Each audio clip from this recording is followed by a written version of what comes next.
असलकुम good morning सोनियो good morning लो बई ਅੱਜ ਤੇ ਗੁੱਡ ਮਾਰਨਿੰਗ ਇੰਨੀ ਭਾਰੀ ਆਵਾਜ਼ 'ਚ ਤੁਹਾਡੇ ਨਾਲ ਕਰ ਰਹੇ ਆ ਕਿ ਮੈਂ ਹੁਣੇ ਸੋ ਕੇ ਉੱਠੀ ਆ। ਰਾਤ ਨੂੰ ਅਸੀਂ ਬਿਨ ਬਾਹਰ ਨਹੀਂ ਕੱਢੀ ਸੀ, ਇੰਨੀ ਸ਼ਦੀਦ ਬਾਰਿਸ਼ ਸੀ, ਐਸੀਆਂ ਹਵਾਵਾਂ ਸਨ ਨਾ ਕਿ ਅੰਦਾਜ਼ਾ ਸੀ ਕਿ ਬਿਨ ਉਲਟ ਨਾ ਜਾਵੇ, ਤੇ ਫਿਰ ਬਾਹਰ ਨਹੀਂ ਕੱਢੀ। ਤੇ ਹੁਣ ਮੈਂ ਨਿਕਲੀ ਸਾ ਕਿ ਚੈੱਕ ਕਰਨ ਵਾਸਤੇ ਕਿ ਗਾੜੀ ਕਿਤੇ ਚਲੀ ਗਈ ਸੁਬਹ ਸੁਬਹ, ਲੇਕਿਨ ਹਲੇ ਪਿਆ ਵੇ ਕਮਾਲ ਭਾਈ ਹੋਰਾਂ ਦੀ ਬਿਨਾਂ ਪਈਆਂ ਨੇ, ਔਰ ਕਾਵਾਂ ਨੇ ਫਰੋਲ ਫਰਾਲ ਕੇ ਨਾ ਉਹਨਾਂ ਨੂੰ ਤਬਾਹੀ ਮਚਾਈ ਹੋਈ ਹੈ। ਤੇ ਮੈਂ ਕਿਹਾ ਇੰਨੀ ਸਰਦੀ ਸੀ ਬਾਹਰ ਕਿਉਂਕਿ ਬਾਰਿਸ਼ ਹੋ ਰਹੀ ਹੈ, ਔਰ ਰਾਤ ਕੱਲ ਪੂਰਾ ਦਿਨ ਠੰਡੀਆਂ ਹਵਾਵਾਂ ਰਹੀਆਂ ਨੇ ਔਰ ਨਾਲ ਬਾਰਿਸ਼ ਕੇ ਇੰਨੀ ਸਰਦੀ। ਤੇ ਮੈਂ ਬਸ ਬਾਹਰ ਨਿਕਲੀ ਹਾਂ, ਮੇਰੇ ਹੱਥ ਇਸ ਤਰ੍ਹਾਂ ਹੋ ਗਏ ਨੇ, ਬਰਫ਼ ਦੀ ਤਰ੍ਹਾਂ ਹੋ ਗਏ ਨੇ, ਬਹੁਤ ਸਰਦੀ ਹੈ। ਔਰ ਇਹ ਦੇਖੋ ਇਹ ਜਿਹੜਾ ਇਹ ਸਾਰਾ ਜੰਮੀ ਹੋਈ ਹੈ ਠੰਡਕ ਦੇ ਨਾਲ ਨਾ, ਸਾਰੀ ਫਰੋਸਟ ਜੰਮੀ ਹੋਈ ਹੈ ਸਾਰਾ ਜਿਹੜਾ ਦੇਖੋ ਨਾ ਪੂਰਾ। ਔਰ ਓਏ ਹੋਏ ਹੋਏ ਬੜੀ ਠੰਡ ਹੈ ਬਈ, बाहर इतनी ठंड है कि बस जड़ा ना हालत बुरी हो गई। मैं बस बिन ही कड्डी है। पराठा असी बेल के पा दिता है, इंतहाई खतरनाक किस्म का ना बेशेप और बड़ा ही कोई की कवा मैं विंगा चिब्बा पराठा बनया वे। पर कोई गल नहीं, देसी घ्यो का तड़का मेरा तो चलेगा बई। देसी घ्यो वाला पराठा होए तो फिर भी बंदा खा जाता चुप करके, वो हदूद अरबा तो नहीं गौर करीदा कि थोड़ा जिहा ਉਹਦੀ ਸ਼ੇਪ ਵਿਚਾਰੇ ਦੀ ਖਰਾਬ ਹੋ ਗਈ ਹੈ। ਲੇਕਿਨ ਐਵੇਂ ਕਿ ਚਲੋ ਜੀ ਅਸੀਂ ਹੁਣ ਮਜ਼ੇ ਲੈ ਲੈ ਕੇ ਨਾਸ਼ਤਾ ਕਰਾਂਗੇ। ਗਰਮ ਗਰਮ ਪਰਾਠਾ ਤੇ ਨਾਲ ਠੰਡੀ ਠੰਡੀ ਖੀਰ, ਤੇ ਅਸੀਂ ਕਰਨ ਲੱਗਿਆ ਨਾਸ਼ਤਾ। ਨਾਸ਼ਤਾ ਲੈ ਕੇ ਅਸੀਂ ਟੇਬਲ ਤੇ ਆ ਗਏ ਆ ਜੀ। ਗਰਮਾ ਗਰਮ ਪਰਾਠਾ ਤੇ ਖੀਰ ਦਾ ਕੰਬੀਨੇਸ਼ਨ ਤੁਸੀਂ ਜ਼ਰੂਰ ਖਾਧਾ ਹੋਏਗਾ। ਲੋਕ ਪੂਰੀ ਦੇ ਨਾਲ ਵੀ ਖੀਰ ਖਾਂਦੇ ਨੇ, ਲੇਕਿਨ ਜਦੋਂ ਨਾਯਾਬ ਜ਼ਮਾਨੇ ਸਨ ਉਦੋਂ ਜੋ ਖੀਰ ਬਚ ਜਾਂਦੀ ਹੁੰਦੀ ਸੀ ਨਾ, ਉਹ ਸਵੇਰੇ ਫਿਰ ਪਰੌਠਿਆਂ ਦੇ ਨਾਲ ਖਾਧੀ ਜਾਂਦੀ ਸੀ। ਤੇ ਬਈ ਕੋਈ ਮਜ਼ਾ ਆਉਂਦਾ, ਇਸ ਦਾ ਕੁਝ ਜ਼ਾਇਕੇ ਦਾ ਕੋਈ ਜਵਾਬ ਹੀ ਨਹੀਂ ਹੈ।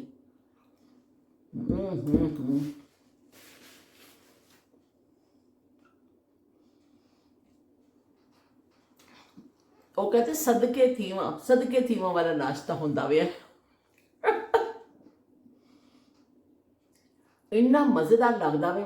ਜਦੋਂ ਬਚਪਨ ਵਿੱਚ ਉਹ ਜ਼ਮਾਨੇ ਐਸੇ ਸਨ ਕਿ ਖੀਰ ਜਿਹੜਾ ਪੱਕਦੀ ਹੁੰਦੀ ਸੀ ਪਰ ਬੱਚੇ ਰੱਜ ਕੇ ਖਾਂਦੇ ਹੁੰਦੇ ਸਨ।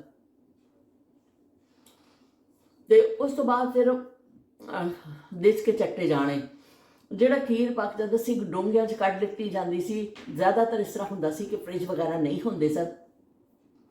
ਪਕਾ ਕੇ ਨਾ ਅਗਰ ਠੰਡੀ ਕਰਕੇ ਖਾਣੀ ਹੈ ਤਾਂ ਥੋੜ੍ਹਾ ਜਿਹਾ ਢੱਕਣ ਹਟਾ ਕੇ ਉਹਨੂੰ ਬਾਹਰ ਰੱਖ ਦਿੱਤਾ ਜਾਂਦਾ ਸੀ ਵਿਹੜੇ 'ਚ, ਕਿ ਥੋੜ੍ਹੀ ਜਿਹੀ ਉਹ ਹੋ ਜਾਵੇ ਨੋਰਮਲ ਜਿਹੀ, ਫਿਰ ਤੁਸੀਂ ਖਾ ਲਵੋ। ਕੁਛ ਲੋਕਾਂ ਨੂੰ ਗਰਮ ਖੀਰ ਪਸੰਦ ਹੁੰਦੀ ਹੈ, ਕੁਛ ਨੂੰ ਠੰਡੀ ਖੀਰ ਪਸੰਦ ਹੁੰਦੀ ਹੈ। ਅਸੀਂ ਉਹਨਾਂ ਲੋਕਾਂ ਵਿੱਚੋਂ ਕਿ ਕੋਈ ਵੀ ਮਿਲ ਜਾਏ ਪਰ ਅਸੀਂ ਛੱਡਦੇ ਨਹੀਂ, ਭਾਵੇਂ ਗਰਮ ਮਿਲ ਜਾਏ ਤੇ ਭਾਵੇਂ ਠੰਡੀ ਮਿਲ ਜਾਏ। ਤੇ ਇਸ ਤਰ੍ਹਾਂ ਸਾਡੇ ਅੱਬੂ ਅੱਲਾ ਜੀ ਨਸੀਬ ਕਰੇ ਉਹ ਗਰਮ ਖੀਰ ਖਾਂਦੇ ਹੁੰਦੇ ਸਨ ਸ਼ੌਕ ਨਾਲ, ਤੇ ਅੰਮੀ ਨੂੰ ਉਹਨਾਂ ਨੂੰ ਦੇਣਾ। ਤੇ ਅਸੀਂ ਗਰਮ ਤੋਂ ਵੀ ਫਿਰ ਮਜ਼ੇ ਲੈਣੇ, ਸਾਰਿਆਂ ਨੇ ਪਿਆਲੀਆਂ ਲੈ ਲੈ ਕੇ ਅੰਮੀ ਪਾ ਦਿਓ ਖੀਰ, ਅੰਮੀ ਪਾ ਦਿਓ ਖੀਰ। ਤੇ ਅੰਮੀ ਨੇ ਕਹਿਣਾ ਤੇ ਫਿਰ ਬਾਅਦ 'ਚ ਕੀ ਖਾਣਾ ਵੀ, ਤੁਸੀਂ ਹੁਣੇ ਹੀ ਸਾਰੇ ਪਿਆਲੀਆਂ ਲੈ ਕੇ ਆ ਗਏ ਤਾਂ ਠੰਡੀ ਕਰਕੇ ਕਿਹਨੇ ਖਾਣੀ। ਅਸੀਂ ਕਿਹਾ ਦੇਖਾ ਜਾਏਗਾ, ਹੁਣ ਤੇ ਪਾ ਦੇਵੋ ਨਾ ਸਾਨੂੰ। ਤੇ ਇਸ ਤਰ੍ਹਾਂ ਜੋ ਖੀਰ ਬਣਦੀ ਹੁੰਦੀ ਸੀ ਇੰਨਾ। ਔਰ ਫਿਰ ਜਦੋਂ ਸਾਰਾ ਬਰਤਨ ਖਾਲੀ ਹੋ ਜਾਂਦਾ ਸੀ ਨਾ, ਫਿਰ ਦੇਸ਼ ਕਾ ਬਚਦਾ ਸੀ, ਉਹ 'ਤੇ ਜਿਹੜੀ ਨਜ਼ਰ ਹੁੰਦੀ ਸੀ ਨਾ, ਓਏ ਹੋਏ, ਉਹ ਕਹਿੰਦੇ ਨੇ ਔਕਾਬ ਕੀ ਨਜ਼ਰ, ਜਾਂ ਕਹਿੰਦੇ ਨੇ ਕਿਆਮਤ ਕੀ ਨਜ਼ਰ। ਤੇ ਅਸੀਂ ਬੈਠੇ ਹੁੰਦੇ ਸਭ, ਮੈਨੂੰ ਬੜਾ ਸ਼ੌਕ ਹੁੰਦਾ ਸੀ ਦੇਸ਼ ਕਾ ਮੈਂ ਚੱਟਣਾ। ਉਹ ਦੇਸ਼ ਕਾ ਚੱਟਣ ਦਾ ਆਪਣਾ ਹੀ ਮਜ਼ਾ ਆਉਂਦਾ। ਅੱਜ ਕੱਲ੍ਹ ਕੋਈ ਬੱਚਾ ਤੁਹਾਨੂੰ ਦੇਸ਼ ਕਾ ਚੱਟਦਾ ਨਜ਼ਰ ਨਹੀਂ ਆਏਗਾ ਕਿ ਕੋਈ ਤੁਹਾਨੂੰ ਕਦੀ ਕਿਸੇ ਬੱਚੇ ਨੇ ਕਿਹਾ ਹੋਵੇ ਵੀ ਅਸੀਂ ਦੇਸ਼ ਕਾ ਚੱਟਣਾ। ਸਾਡੇ ਤੇ ਇੰਨਾ ਹੁੰਦਾ ਸੀ ਕਿ ਦੇਸ਼ ਕਾ ਚੱਟਣ ਦਾ ਬੜਾ ਹੀ ਜੀ ਉਹ ਹੁੰਦਾ ਸੀ ਕਿ ਅਸੀਂ ਦੇਸ਼ ਕਾ ਚੱਟਣਾ। ਔਰ ਫਿਰ ਮੈਂ ਦੇਸ਼ ਕਾ ਉਹ ਚੰਗੀ ਤਰ੍ਹਾਂ ਫਿਰ ਉਂਗਲਾਂ ਦੇ ਨਾਲ ਉਹਨੂੰ ਘੁਮਾਈ ਜਾਣਾ, ਤੇ ਉਂਗਲਾਂ ਚੱਟੀ ਜਾਣੀਆਂ, ਘੁਮਾਈ ਜਾਣਾ। ਇੰਨਾ ਮਜ਼ਾ ਆਉਂਦਾ ਸੀ। ਉਹ ਜਿਹੜਾ ਪਿਆਲੀ 'ਚ ਪਾ ਕੇ ਤੁਸੀਂ ਖਾਂਦੇ ਹੋ ਨਾ ਖੀਰ ਜਾਂ ਕੋਈ ਚੀਜ਼, ਉਹਦੇ ਨਾਲ ਬਹੁਤ ਜ਼ਿਆਦਾ ਕਿਤੇ ਮਜ਼ਾ ਆਉਂਦਾ ਵੀ ਦੇਸ਼ ਕਾ ਚੱਟਣ ਵਿੱਚ। ਚਾਹੇ ਉਹ ਗਜਰੇਲਾ ਬਣਦਾ ਸੀ ਜਾਂ ਖੀਰ ਬਣਦੀ ਸੀ, ਲੇਕਿਨ ਉਹ ਦੇਸ਼ ਕਾ ਜ਼ਰੂਰ ਚੱਟਿਆ ਜਾਂਦਾ ਸੀ। ਤਾਂ ਉਸ ਜ਼ਮਾਨੇ ਵਿੱਚ ਇਹ ਕਿਹਾ ਜਾਂਦਾ ਸੀ ਕਿ ਦੇਸ਼ ਕੇ ਨਾ ਚੱਟੋ, ਜਿਹੜਾ ਦੇਸ਼ ਕਾ ਚੱਟੇਗਾ ਉਹਦੇ ਵਿਆਹ ਵਾਲੇ ਦਿਨ ਨਾ ਫਿਰ ਬੜੀ ਬਾਰਿਸ਼ ਹੋਣੀ ਹੈ, ਵਿਆਹ ਖਰਾਬ ਹੋ ਜਾਣਾ ਗਾ। ਇਹ ਅਫਵਾਹ ਪਤਾ ਨਹੀਂ ਕਿਹਨੇ ਫੈਲਾ ਦਿੱਤੀ ਸੀ ਇਹ ਖਬਰ ਕਿ ਇਹ ਖਬਰ ਛਪਵਾ ਦੋ ਅਖਬਾਰ में, पोस्टर लगवा दो दीवार पे। ते ਉਹ ਇਸ ਤਰ੍ਹਾਂ ਕਰਕੇ ਖਬਰ ਪਤਾ ਨਹੀਂ ਕਿਹਨੇ ਫੈਲਾ ਦਿੱਤੀ ਸੀ, ਕੌਣ ਸੀ ਜੰਗਜੂ ਐਸਾ ਉਸ ਜ਼ਮਾਨੇ ਦਾ ਕਿ ਜਿਹੜਾ ਉਹਨੇ ਕਹਿਤਾ ਸੀ ਕਿ ਬਈ ਜਿਹੜਾ ਦੇਸ਼ ਕਾ ਚੱਟੇਗਾ ਉਹਦੇ ਵਿਆਹ ਤੇ ਬੜੀ ਬਾਰਿਸ਼ ਹੋਣੀ ਹੈ। ਤੇ ਮੈਂ ਇੱਕ ਬੁਰਕੀ ਦੀ ਬੋਲਤ ਦੇ ਦਵੋ ਮੈਨੂੰ, ਜੱਜ ਸਾਹਿਬ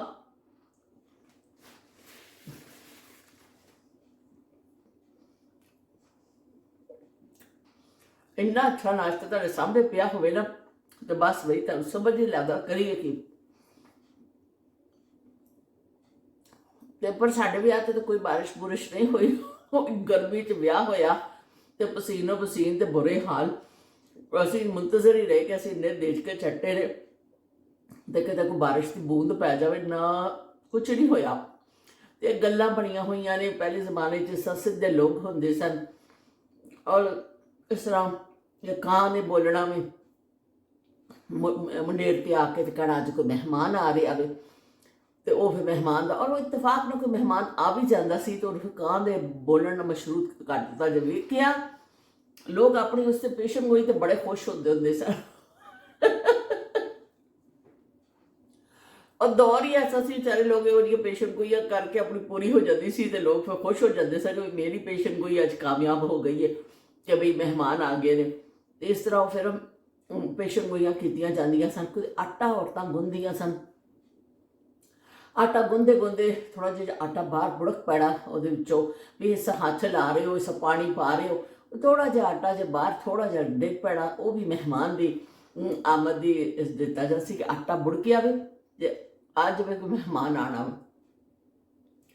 तो वो फिर इस तरह मुख्तलिफ अंदाजे लाए जाते सन मुख्तलिफ चीज़ों के कि कां बोलिया तो यह होएगा तो यह होएगा। इस तरह लोगों की एक सादगी भरा दौर सी ना कि छोटी छोटी गल्लां तो ही अपने अंदाजियां नाल अपने उदा अपनी जिंदगी गुजार लेंदे सन हसी खुशी। इन्हां चीज़ों को लैके बस खुश सन, वो अपने इर्द गिर्द की सादगी को लैके इस तरह उन्होंने ज़्यादा शोशा का पता नहीं हुंदा सी। साडे बचपन ऐसा गुजरिया कि असीं बड़ा खालिस दुध, खालिस दुध घ्यो मक्खन मिलाइयां वो कहते कि बड़ा असीं बहुत ज़्यादा उस ऐसा दौर गुजारिया कि खालिस चीज़ां खादियां। तो साढ़े घर के बिल्कुल मतलब एक तो बिल्कुल सामने होंगे ना, थोड़ा जा दूसरे ऐसा रख के सामने बाड़ा सी मज्झां दा, बहुत बड़ा बाड़ा सी। उत्थे ताज़ा खालिस दुध जिहड़ा वे ना आंदा सी मज्झां दा चो के सामने मज्झां बनियां होंदियां सन और एक बड़ा सारा ड्रम टाइप कोई चीज़ सी वो रखिया हुंदा सी। फिर जिवें 2 टाइम ताज़ा दुध लैके आंदे सन क्योंकि फ्रिज ना होने की वजह के नाल होंदा सी कि फिर ज़ाहिर रखना कित्थे वे, सवेरे दा आना सुबह सुबह जाके लैके आना, चवाई होंदी सी मज्झां दी वो फिर इस्तेमाल करना, चाह शाह बननी दोपहर तक और शाम को फिर उन्होंने धारां चोड़ियां तो ताज़ा दुध आना। तो इन्ना ताज़ा दुध और खालिस दुध, वो ज़माने ऐसे सन कि लोग जिहड़े ने दुध विच मिलावट करना बड़ा वो समझते सन कि बहुत वड्डा गुनाह। कहते सन दुध अल्लाह का नूर है, उन्होंने नूर तो तशबीह दी जाती सी कि मिलावट ना करो। इतना लोग तौबा करते सन ये मिलावट नहीं करनी, खालिस दवो, थोड़ा वेच लवो करो, पर दुध विच पानी पाने बहुत बुरा समझा जाता सी कि जो भी है ना तुसी खालिस चीज़ अगले नूं देनी है। तो अल्लाह को लोग डरते होंदे सन, खुदा का खौफ होंदा सी उन्हां दे दिलां विच। हुण ऐसा ज़माना आ गया वे कि कोई मतलब अल्लाह का डर नहीं लोगों दे रहा। दुध के नाम से पता नहीं की कैमिकल बना के और की और ऐसा अक्सर असीं वीडियोज़ देख रहे हैं कि की पा के लोगों को खिला रहे हैं कि जिहड़ा लोग तो अपने वालों दुध लैके पींदे ने पर वो दुध नहीं हुंदा, वो पता नहीं की चीज़ लोगों को खिलाई या पिलाई जा रही। तो इस तरह ताज़ा दुध आना, शाम को भी गर्म होना, मलाइयां भी घर दियां खानियां। खालिस दुध का अपना एक जायका होंदा, जिन्होंने पीता है खालिस दुध उन्होंने बिल्कुल अंदाज़ा होएगा कि खालिस दुध विच अपनी एक मिठास होंदी है, तब चीनी पाने की लोड़ नहीं होंदी। बहुत सारे लोग चीनी पा के पींदे ने, अपना टेस्ट होंदा वे, लेकिन मैं हमेशा खालिस दुध जिहड़ा ना सादा ही पीता कि इन्ना अच्छा लगदा सी। सिप लै लैके तुसीं पियो ना तो बड़ा जबरदस्त लगता सी। वो फिर सामने मज्झां दा वाड़ा सी, उत्थे ही फिर दौड़ के जाके लैके आ जाना खालिस दुध असीं पीना। और उस सोने ते सुहागा तुहानूं मैं गल दस्सां कि असीं जिहड़ा ना वो मज्झां दी खुरलियां बड़ियां होंदियां सन, एक ऐसा करके बनाया हुंदा सी कि जित्थों मज्झां ने ਸਮਝੋ ਉਹਨਾਂ ਨੇ ਡਿਨਰ ਕਰਨਾ ਹੈ, ਖਾਣਾ ਖਾਣਾ ਹੈ, ਉਹਨਾਂ ਦਾ ਲੰਚ ਟਾਈਮ ਹੁੰਦਾ ਸੀ ਮੱਝਾਂ ਦਾ। ਤੇ ਉਹਨਾਂ ਦਾ ਘਾਸ ਫੂਸ ਕੱਟ ਕੇ ਨਾ ਉਹ ਪੂਰੀ ਖੁਰਲੀਆਂ 'ਚ ਪਾਇਆ ਹੁੰਦਾ ਸੀ। ਇੱਕ ਸਮਝੋ ਸੀਮੈਂਟ ਦੀ ਇੱਕ ਛੋਟੀ ਜਿਹੀ ਇੱਕ ਐਸਾ ਬਣਾਈ ਹੁੰਦੀ ਸੀ ਦੀਵਾਰ ਦੇ ਨਾਲ, ਉਹਦੇ ਵਿੱਚ ਉਹਨਾਂ ਦਾ ਇੱਕ ਚਾਰਾ ਪਾ ਦਿੱਤਾ ਜਾਂਦਾ ਸੀ। ਉਹ ਫਿਰ ਮੱਝਾਂ ਨੂੰ ਉੱਥੇ ਖੜਾ ਹੁੰਦੀਆਂ ਖਾਂਦੀਆਂ ਰਹਿੰਦੀਆਂ ਸਨ, ਸਿਰ ਹਿਲਾਉਂਦੀਆਂ ਰਹਿੰਦੀਆਂ ਸਨ, ਖਾਂਦੀਆਂ ਰਹਿੰਦੀਆਂ ਸਨ। ਅਸੀਂ ਖੇਡਦੇ ਹੁੰਦੇ ਜਾਂਦੇ ਹੁੰਦੇ ਸਾਰਾ ਬਾਅਦ ਬੱਚੇ ਖੇਡਦੇ ਉੱਧਰ ਚਲੇ ਗਏ, ਟਾਈਮ ਨਹੀਂ ਹੈ ਜਦੋਂ ਹਲੇ ਦੁੱਧ ਸ਼ੁੱਧ ਹੀ ਕੱਢਣ ਦਾ। ਮੱਝਾਂ ਵਿਚਾਰੀਆਂ ਆਰਾਮ ਦੇ ਨਾਲ ਆਪਣੇ ਖਾ ਖੂ ਕੇ ਆਰਾਮ ਨਾਲ ਸਭ ਬੈਠੀਆਂ ਹੋਈਆਂ ਨੇ ਥੱਲੇ ਸਿੱਧੀਆਂ ਹੋ ਕੇ। ਤੇ ਅਸੀਂ ਫਿਰ ਕੀ ਕਰਨਾ, ਉਹਨਾਂ ਵਿੱਚੋਂ ਫਰੋਲਣਾ, ਕਿਉਂਕਿ ਉਹਦੇ ਵਿੱਚ ਕਿਤੇ ਕਿਤੇ ਨਾ ਉਹ ਗੰਨੇ ਦਾ ਵਿੱਚ ਟੁਕੜਾ ਆ ਜਾਂਦਾ ਹੁੰਦਾ ਸੀ। ਉਹ ਚਾਰਾ ਜਦੋਂ ਕੁਤਰਦੇ ਸਨ ਕੋਈ ਗੰਨੇ ਦਾ ਇਹਨਾਂ, ਉਹ ਅਸੀਂ ਲੱਭ ਲੱਭ ਕੇ ਉਹਦੇ ਵਿੱਚੋਂ, ਤੇ ਅਸੀਂ ਉਹ ਗੰਨੇ ਦੇ ਟੁਕੜੇ ਖਾਂਦੇ ਹੁੰਦੇ ਸਾਂ। ਮੈਨੂੰ ਇੰਨੀ ਹੈਰਾਨਗੀ ਹੁਣ ਹੁੰਦੀ ਹੈ, ਔਰ ਇੰਨੀ ਆਪਣੀ ਬੇਵਕੂਫੀ ਤੇ ਹੱਸੀ ਵੀ ਆਉਂਦੀ ਹੈ, ਔਰ ਇੰਨੀ ਹੈਰਾਨਗੀ ਹੁੰਦੀ ਹੈ ਕਿ ਜਿੱਥੇ ਮੱਝਾਂ ਖਾਂਦੀਆਂ ਸਨ ਉੱਥੇ ਹੀ ਅਸੀਂ ਹੱਥ ਮਾਰਦੇ ਸਾਂ, ਔਰ ਉਹਦੇ ਵਿੱਚੋਂ ਅਸੀਂ ਟੁਕੜੇ ਕੱਢ ਕੱਢ ਕੇ ਉਹ ਚੂਪ ਲੈਂਦੇ ਹੁੰਦੇ ਸਾਂ ਗੰਨਿਆਂ ਦੇ। ਉਹ ਮੈਨੂੰ ਮਿਲ ਗਿਆ, ਜਿਹਨੂੰ ਮਿਲ ਜਾਂਦਾ ਸੀ ਉਹ ਬੜਾ ਆਪਣੇ ਆਪ ਨੂੰ ਸਮਝਦਾ ਸੀ ਕਿ ਮੈਂ ਕੋਈ ਚੀਜ਼ ਦਰਿਆਫਤ ਕਰ ਲਈਏ। ਉਹ ਫਿਰ ਬੜੇ ਐਸੀਆਂ ਖੇਡਾਂ ਹੁੰਦੀਆਂ ਸਨ ਨਾ ਕਿ ਉਹ ਫਿਰ ਖੇਡਦੇ ਹੁੰਦੇ ਸਨ। ਉਹ ਫਿਰ ਜਦੋਂ ਮੱਝ ਕੋਈ ਸੂੰਦੀ ਹੁੰਦੀ ਸੀ, ਮੱਝ ਜਿਹੜਾ ਉਹ ਕਹਿੰਦੇ ਉਹ ਬੋਹਲੀ ਹੁੰਦੀ ਸੀ, ਬੋਲੀ ਉਹਨੂੰ ਕਹਿੰਦੇ ਸਨ, ਕਿ ਜਿਹੜਾ ਪਹਿਲੇ 2-3 ਦਿਨ ਦਾ ਉਹਦਾ ਦੁੱਧ ਹੁੰਦਾ ਹੈ ਨਾ, ਉਹ ਕੋਈ ਕੁਦਰਤੀ ਜ਼ਰੂਰ ਉਹਦੇ ਜਿਸਮ 'ਚ ਕੋਈ ਤਬਦੀਲੀ ਆਉਂਦੀ ਹੈ ਕਿ ਉਹਨੂੰ ਫਿਰ ਉਬਾਲਦੇ ਨੇ, ਤੇ ਉਹ ਫਿਰ ਫੁਟਕੀਆਂ ਜੇ ਬਣ ਜਾਂਦੀਆਂ। ਦੁੱਧ 2-3 ਦਿਨ ਐਸਾ ਦੁੱਧ ਰਹਿੰਦਾ, ਫਿਰ ਨੋਰਮਲ ਹੋ ਜਾਂਦਾ। ਉਹ ਬੋਲੀ ਬੜੀ ਜ਼ਬਰਦਸਤ ਬਣਦੀ ਸੀ। ਸਾਡੇ ਫੁੱਫੋ ਨੇ ਐਡਾ ਵੱਡਾ ਦੇਚਕਾ ਬਣਾਉਣਾ, ਫੁੱਫੋ ਨੇ ਕਹਿਣਾ ਆ ਜਾਓ, ਅਸੀਂ ਇਸ ਤਰ੍ਹਾਂ ਟੁੱਟ ਪੈਣਾ ਕਿ ਬਈ ਗੱਲ ਹੀ ਛੱਡ ਦੇਵੋ। ਕਿ ਜਿਵੇਂ ਹੁਣ ਜ਼ਿੰਦਗੀ ਜਿਵੇਂ ਅਸੀਂ ਦੁਬਾਰਾ ਖਾਣੀ ਨਹੀਂ ਹੈ ਬੋਲੀ। ਤੇ ਉਹ ਬੈਠ ਕੇ ਪਿਆਲਿਆਂ ਉਹ ਚੀਨੀ ਪਾ ਕੇ ਫੁੱਫੋ ਬਣਾਉਂਦੇ, ਸਾਨੂੰ ਮਿੱਠੀ ਮਿੱਠੀ ਹੁੰਦੀ ਸੀ, ਔਰ ਇਸ ਤਰ੍ਹਾਂ ਅਸੀਂ ਫਿਰ ਚਮਚਿਆਂ ਦੇ ਨਾਲ ਖਾਣੀ ਨਾ ਕਿ ਮਜ਼ਾ ਆ ਜਾਂਦਾ ਸੀ। ਇਹ ਬੋਲੀ ਖਾਧੇ ਹੁਣ ਬਹੁਤ ਹੀ ਅਰਸਾ ਹੋ ਗਿਆ, ਲੇਕਿਨ ਬਚਪਨ 'ਚ ਅਸੀਂ ਇੰਨੀ ਦਫਾ ਖਾਧੀ ਕਿ ਸਾਨੂੰ ਬਸ ਇਹ ਹੁੰਦਾ ਸੀ ਕਿ ਮੱਝ ਸੂ ਪਈ ਹੈ ਬਈ। ਜੇ ਆਪਸ 'ਚ ਗੱਲਾਂ ਵੱਡੇ ਕਰਦੇ ਸਨ ਨਾ ਕਿ ਫਿਰ ਮੱਝ ਸੂਈ ਹੈ ਬਈ, ਉਹ ਕੱਟੀ ਹੋਈ ਹੈ, ਸਾਨੂੰ ਪਤਾ ਨਹੀਂ, ਸਾਨੂੰ ਤਾਂ ਸ਼ੌਕ ਹੁੰਦਾ ਸੀ ਕਿ ਸਾਨੂੰ ਬੋਲੀ ਮਿਲ ਜਾਣੀ ਹੈ। ਤੇ ਅਸੀਂ ਉਹ ਬੋਲੀ ਬਹੁਤ ਖਾਧੀ ਹੈ। ਔਰ ਉਸ ਤੋਂ ਬਾਅਦ ਤੀਸਰੇ ਦਿਨ ਦੀ ਜਿਹੜੀ ਹੁੰਦੀ ਹੈ ਨਾ, ਗਰਮ ਕਰਕੇ ਪੀਓ, ਛੋਟੀ ਛੋਟੀ ਉਹ ਵਿੱਚ ਦਾਣੇ ਜਿਹੇ ਆ ਰਹੇ ਹੁੰਦੇ ਨੇ, ਸਿਪ ਲੈ ਲੈ ਕੇ ਪੀਓ, ਉਹ ਬੜਾ ਅੱਛਾ ਟੇਸਟ ਹੁੰਦਾ ਵੇ। ਤੇ ਉਹ ਕੀ ਕਹਿੰਦੇ ਨੇ, ਅਸੀਂ ਬਚਪਨ 'ਚ ਨਾ ਬੋਲੀਆਂ ਖਾਧੀਆਂ ਤੇ ਦੁੱਧ ਪੀਤੇ। ਤੇ ਮੈਨੂੰ ਇੰਨੀ ਹੈਰਾਨਗੀ ਹੁੰਦੀ ਹੈ ਕਿ ਹੁਣ ਅਰਸਾ ਹੋ ਗਿਆ ਮੈਂ ਬੋਲੀ ਖਾਧੀ, ਬਹੁਤ ਹੀ ਅਰਸਾ ਹੋ ਗਿਆ, ਬਹੁਤ ਜ਼ਿਆਦਾ, ਇੰਨਾ ਟਾਈਮ ਹੋ ਗਿਆ। ਪਾਕਿਸਤਾਨ ਜਾਂਦੀ ਹਾਂ ਦੁੱਧ, ਤੇ ਫਿਰ ਵੀ ਕੀ ਕਹਿੰਦੇ ਨੇ ਅਸੀਂ ਪੀ ਲੈਂਦੇ ਹਾਂ ਕਿ ਖਾਲਿਸ ਚਲੋ ਮਿਲ ਜਾਂਦਾ। ਮੈਂ ਆਪਣੀ ਸਿਸਟਰ ਵੱਲ ਜਾਂਦੀ ਹਾਂ, ਉਹਨਾਂ ਦੇ ਖਾਲਿਸ ਦੁੱਧ ਹੁੰਦਾ ਵੀ, ਤੇ ਉਹ ਫਿਰ ਮੈਂ ਪੀਂਦੀ ਹਾਂ, ਬਹੁਤ ਮਜ਼ਾ ਆਉਂਦਾ। ਉਹਨਾਂ ਦਾ ਬਿਲਕੁਲ ਖਾਲਿਸ ਦੁੱਧ ਆਉਂਦਾ, ਆਪਣੀ ਮੱਝਾਂ ਉਹਨਾਂ ਨੇ ਰੱਖੀਆਂ ਜ਼ਮੀਨ 'ਤੇ, ਤੇ ਬੜਾ ਮਜ਼ੇਦਾਰ ਦੁੱਧ ਹੁੰਦਾ ਵਾ। ਲੇਕਿਨ ਬੋਲੀ ਖਾਦੇ ਇਤਫਾਕ ਹੈ ਕਿ ਐਸੇ ਦਿਨਾਂ 'ਚ ਨਹੀਂ ਅਸੀਂ ਜਾਂਦੇ ਕਿ ਉਹਨਾਂ ਦੀ ਕੋਈ ਮੱਝ ਸੂਈ ਹੋਵੇ। ਬਹੁਤ ਅਰਸਾ ਹੋ ਗਿਆ। ਜਦੋਂ ਮੈਂ ਹੈਦਰਾਬਾਦ ਰਹਿੰਦੀ ਸਾਂ, ਤੇ ਉਹ ਫਿਰ ਦੁੱਧ ਵਾਲਾ ਜਿਹੜਾ ਆਉਂਦੇ ਸਨ ਨਾ, ਉਹਨਾਂ ਨੂੰ ਮੈਂ ਅਕਸਰ ਕਹਿੰਦੀ ਸਾਂ ਕਿ ਜੇ ਤੁਹਾਨੂੰ ਕੋਈ ਮੱਝ ਸੂਵੇ ਤਾਂ ਮੈਨੂੰ ਪਲੀਜ਼ ਬੋਲੀ ਲਿਆ ਦੇਈਓ, ਮੈਂ ਖਾਣੀ। ਤਾਂ ਅਕਸਰ ਮੈਨੂੰ ਫਿਰ ਲਿਆ ਕੇ ਕੋਈ ਮੱਝ ਤੇ ਸੌਂਦੀ ਸੀ ਨਾ, ਤਾਂ ਥੋੜ੍ਹੀ ਜਿਹੀ, ਲੇਕਿਨ ਬਹੁਤ ਅਰਸਾ ਹੋ ਗਿਆ ਇਸ ਚੀਜ਼ ਨੂੰ ਵੀ, ਬਹੁਤ ਹੀ ਜ਼ਿਆਦਾ ਅਰਸਾ ਹੋ ਗਿਆ ਕਿ ਬੋਲੀ ਖਾਦੇ ਹੋਏ। ਲੇਕਿਨ ਬਚਪਨ ਦੀਆਂ ਯਾਦਾਂ ਅੱਜ ਵੀ ਸੀਨਿਆਂ 'ਚ ਮਹਿਫੂਜ਼ ਨੇ ਕਿ ਤੁਸੀਂ ਉਹਨਾਂ ਯਾਦਾਂ ਨੂੰ ਭੁੱਲ ਨਹੀਂ ਸਕਦੇ ਹੋ, ਕਿ ਤੁਸੀਂ ਉਹਨਾਂ ਯਾਦਾਂ ਨੂੰ ਪਿੱਛਾ ਨਹੀਂ ਛੁਡਾ ਸਕਦੇ ਹੋ। ਤੇ न छुड़ा सकोगे दामन, न नजर चुरा सकोगे, न छुड़ा सकोगे दामन, जो मैं दिल की बात कह दूं तो कहीं न जा सकोगे, ना छुड़ा सकोगे दामन, ते ना छुड़ा सकोगे दामन। ਤੇ ਇਸ ਤਰ੍ਹਾਂ ਅਸੀਂ ਉਹਨਾਂ ਯਾਦਾਂ ਤੋਂ ਦਾਮਨ ਨਹੀਂ ਛੁਡਾ ਸਕਦੇ ਹਾਂ, ਅਸੀਂ ਚਾਹੀਏ ਵੀ। ਤੇ ਉਹ ਬਚਪਨ ਦੀਆਂ ਹਸੀਨ ਵਾਦੀਆਂ ਜਿਨ੍ਹਾਂ ਵਿੱਚ ਕੋਈ ਫਿਕਰ ਨਹੀਂ ਹੁੰਦੀ ਸੀ, ਜਿਨ੍ਹਾਂ ਵਿੱਚ ਸਿਰਫ ਖੇਡਾਂ ਹੁੰਦੀਆਂ ਸਨ। ਅਸੀਂ ਕਜ਼ਨ, ਗਲੀ ਦੇ ਬੱਚੇ ਆਪਸ 'ਚ ਸਾਰਾ ਦਿਨ ਪਤਾ ਨਹੀਂ ਕੀ ਖੇਡਦੇ ਸਾਂ। ਕੋਈ ਪਾਗਲਾਂ ਵਾਲਾ ਦੌਰ ਸੀ। ਮੈਨੂੰ ਤਾਂ ਲੱਗਦਾ ਕਿ ਅਸੀਂ ਸਾਰਾ ਦਿਨ ਬਸ ਖੇਡੀ ਜਾਂਦੇ ਸਾਂ। ਸਕੂਲ ਗਏ ਆਏ, ਫਿਰ ਗਲੀ 'ਚ ਬੱਚੇ ਖੇਡ ਰਹੇ ਨੇ, ਛੁੱਟੀਆਂ ਨੇ, ਤੇ ਛੁੱਟੀ ਵਾਲੇ ਦਿਨ ਤਾਂ ਪੂਰਾ ਦਿਨ ਹੀ ਗਲੀ 'ਚ ਫੇਰ ਰਹੇ ਆ, ਕੋਈ ਇੱਧਰ ਚਲਾ ਗਿਆ, ਕੋਈ ਉੱਧਰ ਚਲਾ ਗਿਆ, ਬਸ ਖੇਡ ਤਮਾਸ਼ਿਆਂ ਵਿੱਚ ਹੀ ਜਿਹੜਾ ਨਾ ਉਹ ਟਾਈਮ ਗੁਜ਼ਰ ਗਿਆ। ਤੇ ਅੱਜ ਜਦੋਂ ਮੈਂ ਬੱਚਿਆਂ ਛੋਟਿਆਂ ਨੂੰ ਦੇਖਦੀ ਹਾਂ, ਇਹ ਖੇਡਦੇ ਨੇ, ਕਰਦੇ ਨੇ, ਤੇ ਇਹਨਾਂ ਦੇ ਗੇਮਸ ਹੋਰ ਤਰ੍ਹਾਂ ਦੇ ਆ ਗਏ ਨੇ ਬੱਚਿਆਂ ਦੇ, ਕਿਉਂਕਿ ਸਾਡੇ ਗੇਮ ਬਿਲਕੁਲ ਦੂਸਰੇ ਸਨ। ਪਰ ਇਹ ਕਿ ਬਚਪਨ ਹਰ ਇਨਸਾਨ ਦੀ ਜ਼ਿੰਦਗੀ 'ਚ ਇੱਕ ਦਫਾ ਆਉਂਦਾ ਵੇ, ਹਸੀਨ ਬਚਪਨ। ਉਹ ਜਿਹੜਾ ਕਿਸੇ ਵੀ ਬੱਚੇ ਦੀ ਜ਼ਿੰਦਗੀ ਦਾ ਬਿਹਤਰੀਨ ਦੌਰ ਹੁੰਦਾ ਵੇ। ਨਾ ਤੁਸੀਂ ਉਹਨਾਂ ਚੀਜ਼ਾਂ ਨੂੰ ਭੁੱਲ ਸਕਦੇ ਹੋ। ਉਹ ਜਿਹੜੇ ਤੁਸੀਂ ਦੋਸਤਾਂ ਨਾਲ ਖੇਲੇ ਹੁੰਦੇ ਹੋ। ਮੇਰੀ ਵੀ ਸਾਰੀਆਂ ਸਹੇਲੀਆਂ ਵਿਛੜ ਗਈਆਂ, ਕਦੀ ਕਿਸੇ ਦੀ ਖਬਰ ਹੀ ਨਹੀਂ ਆਈ, ਪਰ ਮੇਰੀ ਯਾਦਾਂ 'ਚ ਅੱਜ ਵੀ ਉਹ ਜ਼ਿੰਦਾ ਨੇ। ਮੈਨੂੰ ਬਿਲਕੁਲ ਉਸ ਤਰ੍ਹਾਂ ਹੀ ਯਾਦ ਆਉਂਦਾ ਵੇ ਕਿ ਅਸੀਂ ਜਿਵੇਂ ਗਲੀ 'ਚ ਖੇਡਦੇ ਹੁੰਦੇ ਸਾਂ। ਅਸੀਂ ਜਿਸ ਤਰ੍ਹਾਂ ਕੁੜੀਆਂ ਨੇ ਆਪਣੇ ਗੇਮ ਖੇਲਣੇ, ਸ਼ਾਮ ਨੂੰ ਅਸੀਂ ਸਾਰੀਆਂ ਇਕੱਠੀਆਂ ਹੋ ਜਾਂਦੀਆਂ ਸਭ, ਤੇ ਅਸੀਂ ਆਪਣੇ ਜਿਹੜੇ ਖੇਡ ਖੇਡਦੇ ਹੁੰਦੇ ਸਾਂ ਉਹ ਮੇਰੀ ਯਾਦਾਂ 'ਚ ਸਭ ਮਹਿਫੂਜ਼ ਰਹੀ। ਉਸ ਤੋਂ ਬਾਅਦ ਜ਼ਿੰਦਗੀ 'ਚ ਸ਼ਾਦੀ ਹੋ ਗਈ ਔਰ ਅਸੀਂ ਵਿਛੜ ਗਏ। ਫਿਰ ਮਿਲੇ ਬਹੁਤ ਘੱਟ ਜਿਹੜੀਆਂ ਦੋਸਤਾਂ ਮਿਲੀਆਂ,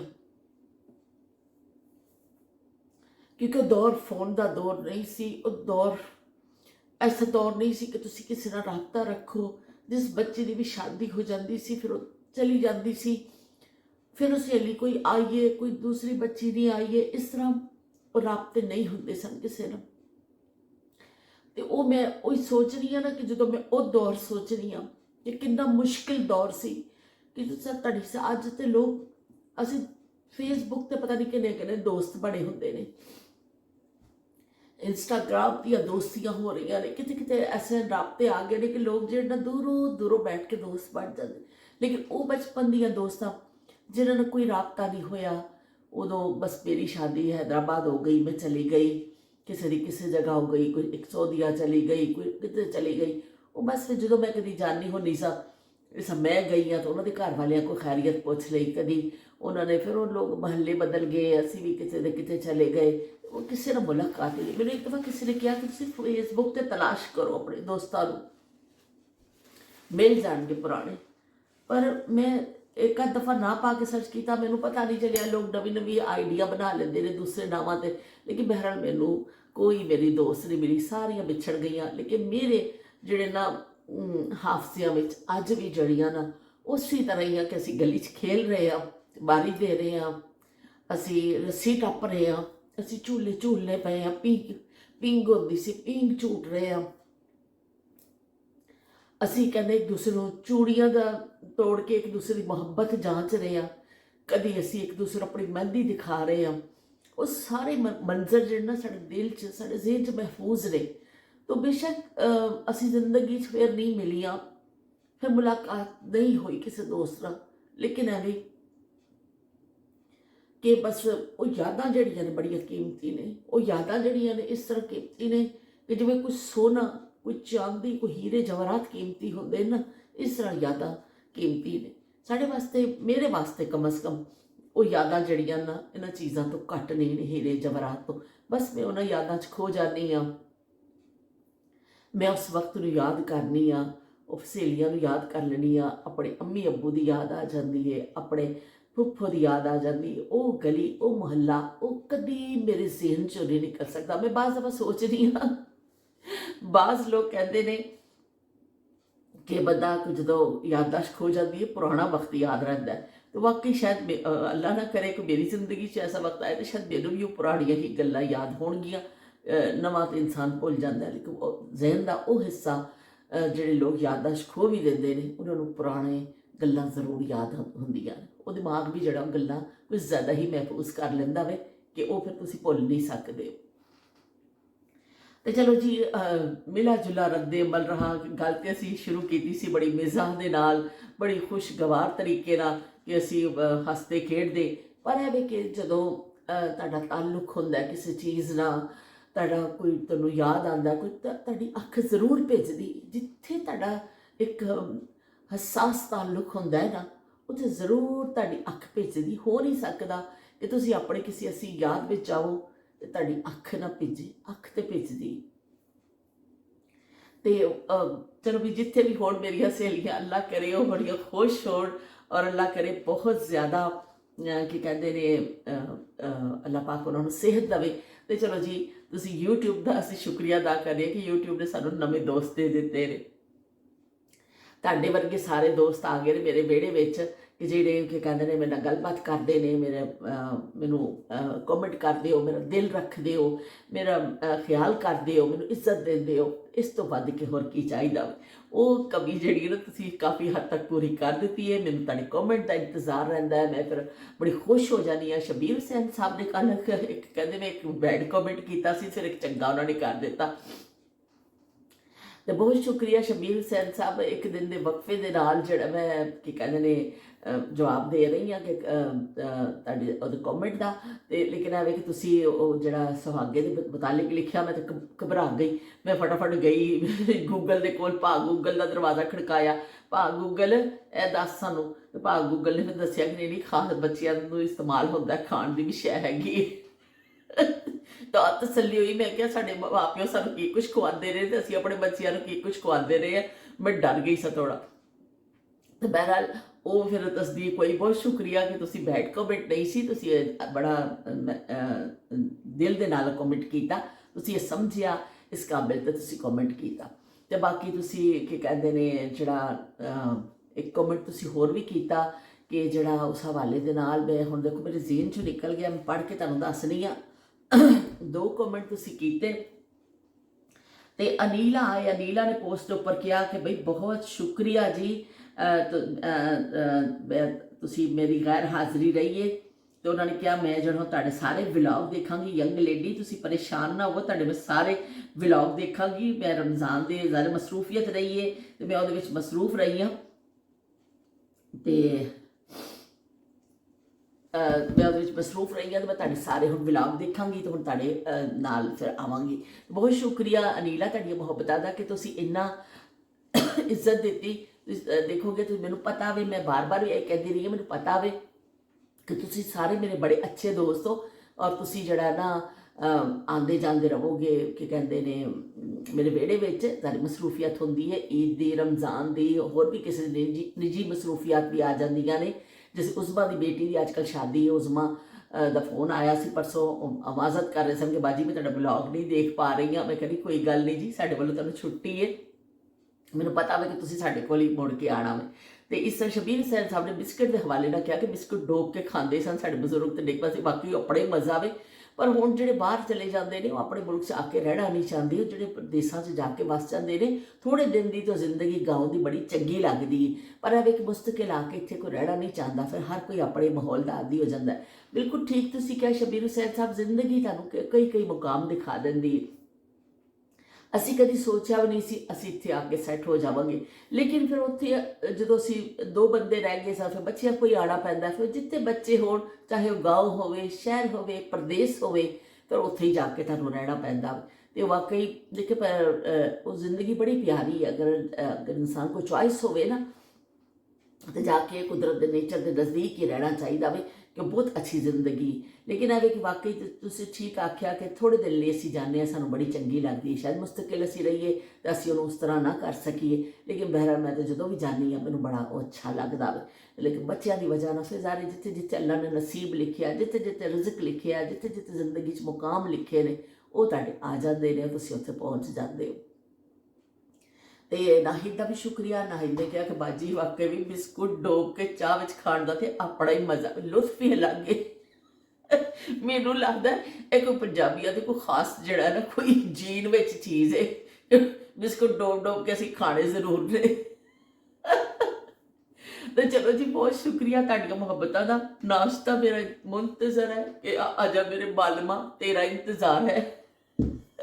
वो बेचारा इंतजार पे करदा वे, और मैं तुहाडा लग पई गप्पा। लेकिन बड़ा प्यारा दौर मैं अपना शेयर कीता तुहाडे नाल, ते तुस मैं तुहाडे तो तवक्को करनी है, बई तवक्को करनी है तुहाडे कोल, सुन लवो कि तुसीं चंगा जिहा कॉमेंट करोगे, तुसीं की कहंदे ने नाल लाइक करोगे, ते नाल चंगा जिहा कॉमेंट कर दवोगे, ताकि फिर जिहड़ा मैनूं हौसला भी मिल जाता वे, थोड़ा जिहा मेरा चैनल ग्रो करने च भी हैल्प हो जाती है।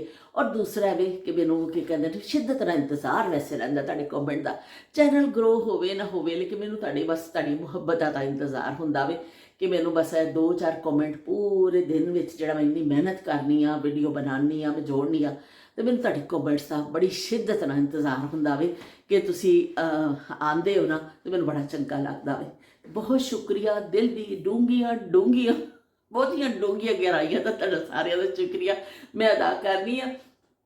ਕਿ ਤੁਸੀਂ ਸਾਰੇ ਆਉਂਦੇ ਹੋ ਮੇਰੇ ਵਿਹੜੇ ਵਿੱਚ। तो ਛੇਤੀ ਨਾਲ ਚੰਗਾ ਜਿਹਾ ਕਮੈਂਟ ਕਰ ਦਿਓ, ਲਾਈਕ ਕਰ ਦਿਓ, ਤੇ ਫਿਰ ਮਿਲਦੇ ਹਾਂ। ਅੱਲਾ ਹਾਫਿਜ਼, ਰੱਬ ਰੱਖਾ।